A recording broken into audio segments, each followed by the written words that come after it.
Қайырлы күн көрермендерім, ауызашарға өте керемет ерекше ыстық тағам жаппасай бірге дайындайтын боламыз. Бір жерлерде шымшыма деп те айтып жатады, олай болса видеоны соңына дейін көріңіздер.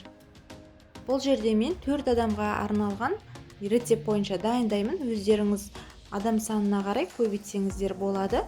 Алдымен 350 грамм ұнымызды елегіштен өткізіп елеп аламыз. Бөлме температурасында 150 грамм суға жарты шай қасық тұз салып, әбден араластырып, үстіне 1 ас қасық сұйық май құйып, араластырып, ұнымыздың үстіне құйып, орташа қаттылықта қамыр илейміз. Құрметті көрермендерім, каналымда жаңадан шығып отыратын видеоларды жіберіп алмас үшін төмендегі подписация батырмасын басып, қоңыраушаны басып, каналға тіркеліп алыңыздар.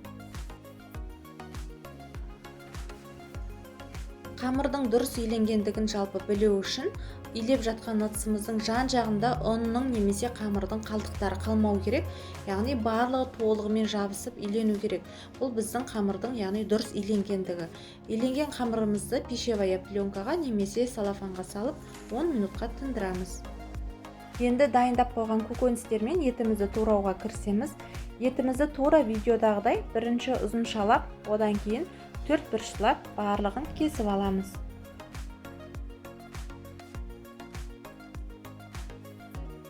Бұл жерде менде сиырдың 450 грамдай төс еттері.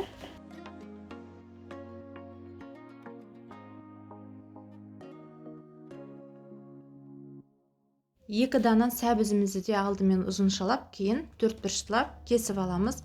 Менде майдалап кестім.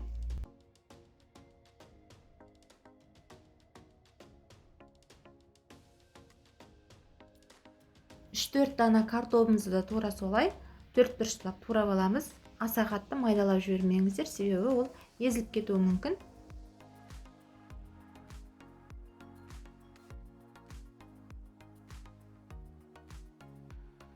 Енді тәтті бұрыштарымызды да 4 бұрыштап кесіп аламыз. Қаласаңыздар, қоспасаңыздар да болады. Менде мұздатқышта алдын ала қатырылған бұрыштар. 1 дана пиязымызды да майдалап 4 бұрыштап барлығын кесіп аламыз. Осы кезде тындырып қойған қамырымызды тағы да бір қайтара илеп жібереміз. Май құйылған қызып тұрған қазанымызға туралған етімізді салып араластырамыз.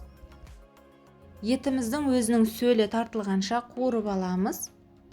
Жалпы жаппасайға сиырдың етінің ең жұмсақ жері алынады. Егер етіңіз тез піспейді десеңіз, онда үстіне 1 стакандай су құйып, жарты сағатта етімізді пісіріп қайнатып аламыз. Енді сарымсағымызды ұсақтап турап аламыз.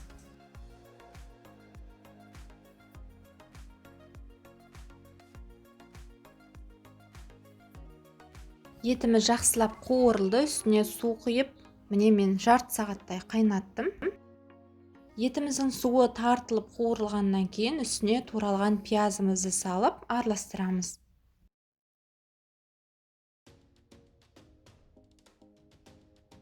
Сарымсағымызды қосып араластырамыз.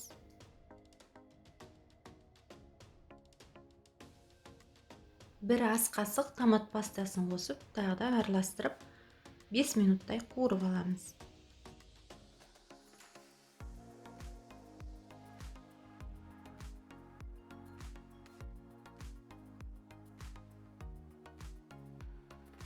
Қуырылған пиязымыздың үстіне туралған сәбіздерімізді қосып араластырамыз.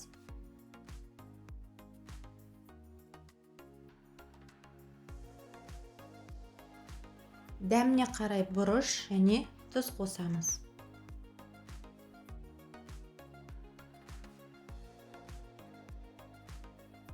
Туралған картобымызды салып араластырамыз. Туралған тәтті бұрыштарымызды қосып, тағы да араластырамыз. Менде бұл бұрыштарды салу кезі видеоға түспей қалған, сол себеп сіздер ұмытпай салыңыздар. Барлығын кішкене қуырғаннан кейін үстіне, яғни қайнаған суымызды құямыз. Суымыз картоптың бетінен бір елі ғана асып тұру керек, және орташа отта барлығын қайнатамыз. Ішіне 2 лавр жапырағын салуды ұмытпаңыздар. Енді қамырын жаюға кірісеміз. Алдымен қамырымызды осылай қолыңыздың көмегімен басып, кішкене жайып аламыз. Өзіңіздің ыңғайыңызға қарай жасасаңыздар болады. Сонда тез жайылатын болады. Қамырды жайғанда оқтаудың тек қана екі шетінен ғана ұстап отырып жаясыз, сол кезде сіздің қамырыңыз, жаймаңыз тегіс болып жайылып шығады. Тура мантының жаймасында етіп жайып алғаннан кейін, яғни майлап шығамыз. Кесачканың немесе қолдың көмегімен осылай барлығын майлап, оқтауға орап кесеміз.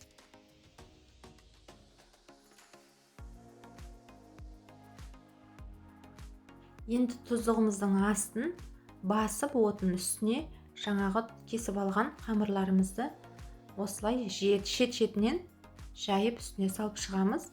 Немесе қамырыңызды осы тура майланған күйінде мантоваркаға де пісіруге болады. Мен осылай тұздықтың үстіне салып, бұда пісіруді жөн көрдім. Видеодағыдай барлығын жеке-жеке алып жайып үстіне салып шығамыз. Ешқандай да қорықпаңыздар, олар бір-біріне жабыспайды, себебі арасы майланған. Енді астын басып, жай отта пісіріп аламыз.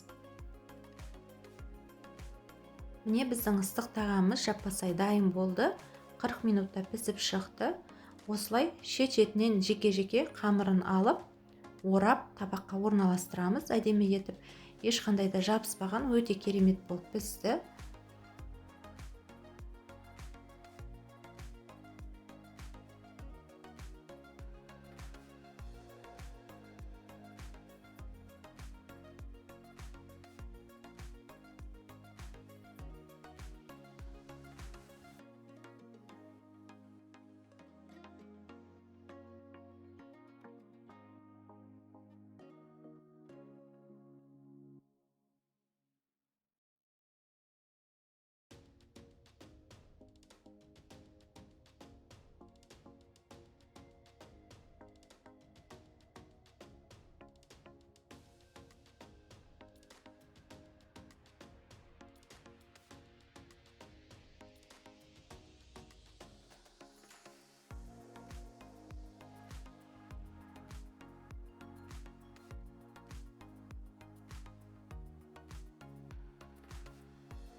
Піскен қамырларын осылай әдемі етіп орап табаққа салып шықтым.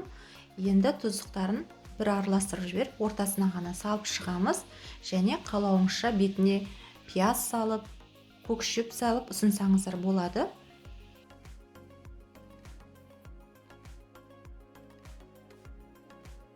Міндетті түрде жасап көріңіздер, өте дәмді тамақ. Қонақтарыңызға да барлығына да ұнайды. Ауызашар дастарханына міндетті түрде осы тамақты ұсынсаңыз болады. Видеоның соңына дейін қарағандарыңызға рахмет.